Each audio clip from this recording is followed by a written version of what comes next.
Assalamualaikum warahmatullahi wabarakatuh. Jumpa lagi dengan channel Kang Opas. Jangan lupa bantu subscribe ya untuk mendukung channel ini. Terima kasih.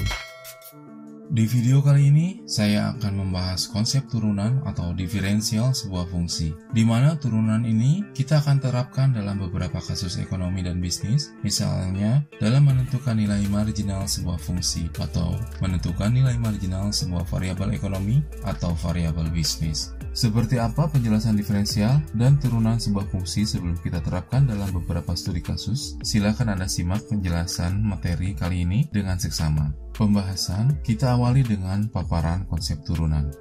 Diferensial atau turunan sebuah fungsi membahas tentang perubahan suatu fungsi dikarenakan perubahan kecil mendekati nol pada variabel bebasnya. Jadi, fungsi terdiri dari beberapa variabel. Secara umum, terdiri dari variabel bebas dan variabel terikat. Apabila variabel bebas mengalami perubahan, tentu akan mempengaruhi variabel terikatnya. Misalkan, sebuah fungsi y sama dengan fx, di mana x adalah variabel bebas dan y adalah variabel terikat, maka ketika terjadi perubahan pada x, akan mempengaruhi perubahan pada y. Berarti ketika x berubah, akan mempengaruhi fungsi y sama dengan fx. Melihat perubahan pada fungsi y sama dengan fx sebagai akibat dari adanya perubahan pada variabel x inilah yang disebut sebagai diferensial atau turunan. Jika kita memiliki fungsi y sama dengan fx dan variabel x-nya mengalami perubahan sebesar delta x, maka perubahan tersebut akan merubah nilai y, sehingga nilai y berubah sebesar delta y, yaitu selisih antara nilai y sekarang dan nilai y sebelumnya. Persamaan perubahannya dapat dituliskan menjadi delta y sama dengan f dalam kurung x tambah delta x dikurangi fx. Besarnya perubahan yang terjadi pada y atau delta y merupakan selisih dari nilai y sekarang yang ini, yaitu x ditambah perubahan pada variabel x atau delta x dikurangi dengan fx. Jadi inilah perubahan dari y ketika ada perubahan pada x. Apabila persamaan satu ini kita bagi dengan delta x, baik itu ruas kiri maupun ruas kanan, maka kita akan memperoleh delta y per delta x sama dengan fx ditambah delta x dikurangi fx dibagi dengan delta x. Persamaan dua ini disebut sebagai persamaan perubahan atau dalam bahasa asingnya difference equation. Jadi, difference equation ini mencerminkan perubahan pada fungsi karena ada perubahan pada variabel bebasnya. Dan konsep dari proses penurunan sebuah fungsi ini kita sebut dengan diferensiasi atau merupakan proses pembatasan nilai atau limit dari difference equation-nya. Artinya, ketika kita melihat ada perubahan pada variabel bebas yang akan mempengaruhi sebuah fungsi, di mana perubahan pada variabel bebasnya sangat kecil atau mendekati nilai nol, adalah merupakan proses penurunan sebuah fungsi. Sehingga, hasil dari proses penurunan sebuah fungsi atau proses diferensiasi akan menghasilkan turunan atau derivatif dari fungsi. Atau bisa kita tulis dengan persamaan limit dari perubahan y per perubahan x, di mana perubahan x sangat kecil atau mendekati nol adalah merupakan nilai derivatif atau nilai dari turunan, yaitu proses memberikan limit atas batasan dari difference equation sebelumnya.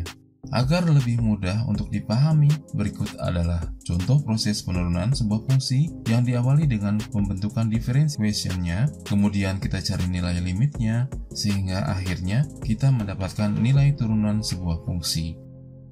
Contoh, tentukan difference equation dan turunan dari fungsi y sama dengan fx sama dengan 3x kuadrat dikurangi x ditambah 5. Bagaimana cara penyelesaiannya? Langkah pertama kita buat yang diketahuinya terlebih dahulu, yaitu y sama dengan 3x kuadrat kurangi x ditambah 5. Jika kita menganggap variabel x-nya mengalami perubahan sebesar delta x, maka perubahan pada variabel x ini akan mempengaruhi nilai y sebesar delta y. Kemudian, y ini atau y1 dipindah ruaskan ke kanan.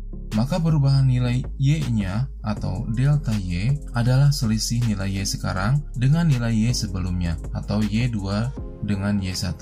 Nilai y2 adalah nilai fungsi setelah adanya perubahan pada variabel x, sedangkan nilai y1 adalah nilai fungsi sebelum ada perubahan pada variabel x. Y2 ini bisa kita hitung dengan menambahkan setiap pada variabel X-nya sebesar delta X. Jadi kalau di sini ada X pangkat 2, maka kita tambahkan di sini menjadi di dalam kurung X ditambah delta X. Kemudian dipangkatkan 2. Selanjutnya di sini ada X juga, maka ditambahkan menjadi dalam kurung X ditambah delta X. Di sini tidak ada nilai X, sehingga kita tidak menambahkan delta X-nya. Jadi ini adalah nilai Y2-nya. Ketika kita kurangi dengan nilai Y1-nya, maka kita akan memperoleh delta Y. Selanjutnya, kita sederhanakan persamaannya. Kita awali dengan menyederhanakan yang ini terlebih dahulu. X ditambah delta X kuadrat sama dengan 3 dikali dalam kurung X kuadrat ditambah 2X delta X ditambah delta X kuadrat dikurangi dalam kurung X ditambah delta X ditambah 5 dikurangi dalam kurung 3X kuadrat min X plus 5 sama dengan nilai koefisien 3 ini dikalikan dengan yang ada di dalam kurung sehingga menjadi 3X kuadrat ditambah 6X delta X ditambah 3 delta X kuadrat. Kemudian nilai negatif ini yang sebenarnya juga ada nilai koefisiennya yaitu 1, lalu kita kalikan dengan yang ada di dalam kurung juga sehingga hasilnya adalah min X min delta X plus 5. Kemudian yang ini juga kurungnya dibuka menjadi min 3X kuadrat plus X min 5. Selanjutnya ke proses penjumlahan. Yang ini 3X kuadrat dikurangi 3X kuadrat menjadi 0. Yang ini juga dicoret. Dan yang ini sehingga diperoleh delta Y sama dengan 6X dikali delta X ditambah 3 delta X kuadrat dikurangi delta X. Kemudian persamaan ini ruas kanan dan ruas kirinya kita bagi dengan delta X, maka kita akan memperoleh nilai delta Y per delta X sehingga hasilnya delta Y per delta X sama dengan 6X ditambah 3 delta X min 1. Jadi persamaan ini kita sebut dengan difference equation atau persamaan perubahan fungsi sebagai akibat dari adanya perubahan pada variabel bebasnya.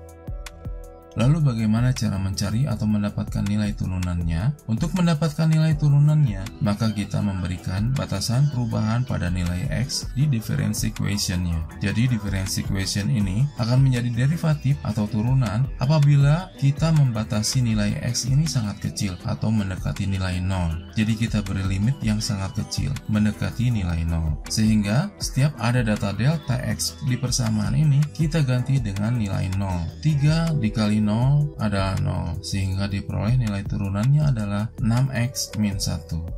Itu adalah konsep dasar dari diferensial. Untuk perhitungan selanjutnya, kita bisa menggunakan kaidah-kaidah untuk menyederhanakan cara perhitungan. Rumus umumnya adalah jika Y sama dengan X pangkat N, maka turunannya adalah Y aksen sama dengan NX di pangkat N dikurangi 1. Contoh, jika Y sama dengan 3X kuadrat min X plus 5, maka turunannya adalah 2 dikali 3X pangkat 2 dikurangi 1 dikurangi 1 dikali X pangkat 1 dikurangi 1 ditambah 0. 5 adalah konstanta karena tidak mengandung variabel. Konstanta jika diturunkan maka nilainya adalah 0 sehingga hasilnya adalah 6X min 1.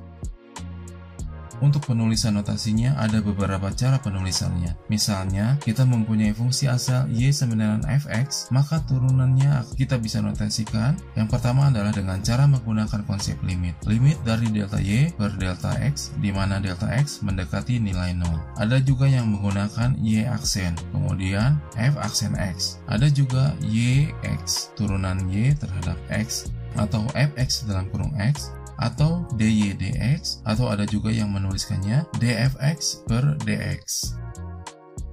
Demikian pembahasan tentang konsep diferensial. Video selanjutnya akan membahas soal atau kasus pada aplikasi atau penerapan diferensial, baik itu diferensial sederhana maupun diferensial majemuk dalam ekonomi dan bisnis. Terima kasih sudah berkenan untuk menonton. Semoga bermanfaat. Mohon maaf apabila ada kesalahan. Jika kalian merasa terbantu dengan video ini, kalian bisa bantu subscribe dan like channel ini serta bagikan video ini ke orang lain. Siapa tahu ternyata video ini yang selama ini mereka cari. Terima kasih.